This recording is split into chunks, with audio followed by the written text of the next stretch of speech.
Karibu kwenye taarifa kamili za KTN leo jioni hii. Mimi naitwa Ali Manzu, mtangazaji mwenzangu kupitia lugha ya ishara ni Millicent Randa.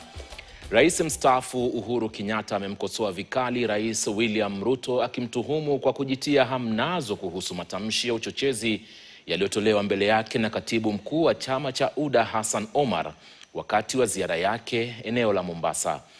Uhuru Kenyatta ambaye alikuwa akiongoza mkutano wa Jubilee wa wajumbe wa chama cha Jubilee kutoka kaunti ya Kiambu ameonya kuwa kimya cha Rais William Ruto huenda kikatafsiriwa vibaya kama idhinisho la matamshi hayo ya uchochezi ambayo kwa mujibu wake yanatishia kuendeleza uhasama wa kijamii nchini. Jeff Kirui na maelezo zaidi. Mara nyingine mvutano wa kisiasa umeibuka kati ya Uhuru Kenyatta na William Ruto, huku rais huyo mstaafu akishtumu serikali kwa kupuuza matamshi yaliyotolewa na Hassan Omar katika mkutano wa United Democratic Alliance mjini Mombasa, ambaye alionekana kulenga jamii moja nchini. Na wana haya wakiongea haya, wanaongea haya mbele ya wakubwa wa nchi, na wanasimama na wanaongea mambo ya kuchochea, mambo ya kulete vita, mambo ya kugonganisha Wakenya. Na hakuna mtu ambaye anasimama hapo kusema msiongee vile mnaongea.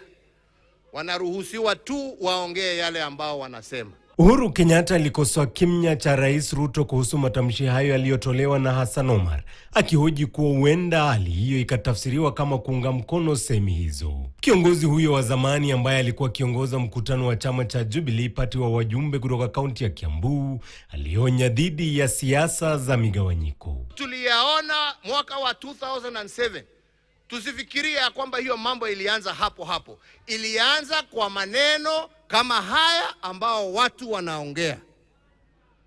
Nawaomba viongozi wa serikali, naomba viongozi wa usalama wa nchi hii yetu ya Kenya, kama kwa ukweli mnapenda nchi yetu, msiruhusu mambo haya yaendelee.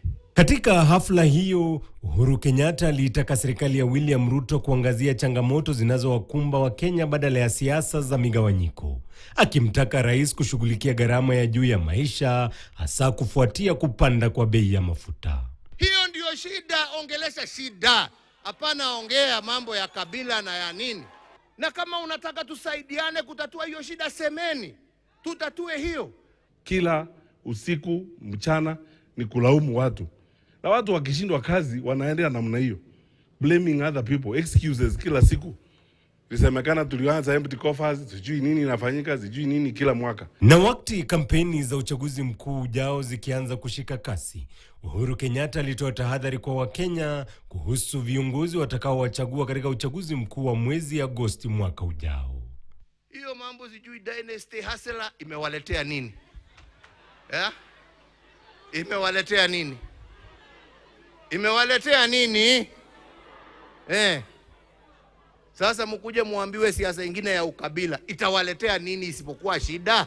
Hatua ya rais mstaafu Uhuru Kenyatta kujitokeza kuikosoa serikali ya Rais William Ruto sasa inafungua ukurasa mwingine wa majibizano na makabiliano kati yake na wandani wa serikali. Jeff Kirui, KTN.